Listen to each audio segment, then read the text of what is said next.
నమస్తే నమస్తే అని అందరూ బాగున్నారా? కోట్లు మన తెలుగు వారు లేడీస్ జెంట్స్ ప్రతి ఒక్కరు బాగున్నారా? చూడండి, మనము ఇది మిక్సర్ అంటే టిక్ టాక్ పాటలు పాడుకునే దానికి, ఏమైనా దేవుని కాడ పాటలు పాడుకునే దానికి అంటికి అవసరం వస్తుంది. మన సౌండ్ కానీ మార్చుకోవచ్చు. ఇది చూడండి ఏ విధంగా ట్రైల్ నేను చూపిస్తాను. ఇది మైక్ వస్తుంది, ఇది V8 మిక్సరు, తరువాత మైకు స్టాండు,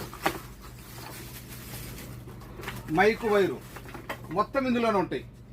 ఇది వచ్చి ఒక పీసు కేవలం 5 దినాలు మాత్రమే. స్పెషల్ ఆఫర్ కోడ్ సిటీలో మీరు ఎక్కడున్నా కానీ 1 దిన డెలివరీ ఛార్జ్ సిటీ లోపల, సరేనా? అంటే మొత్తం 6 దినాలు. ఏబి ఆదోలి వాళ్ళ మిక్సర్ అలా వై తప్ప వాళ్ళ కంసే దినారు, ఇంత ఏబి కౌశల్ వాళ్ళ దినారు జాదా సితే దినారు. రాండి షాపుకు, మేము ఉండే కైతాను డబ్బుసు. మా షాప్ నెంబర్ 40, మా నెంబర్ 6553785 6553785. ఇది వచ్చేసి టిక్ టాక్ ప్రతి ఒక్కరు ఉపయోగపడుతుంది. మాటలు మార్చుకోవచ్చు.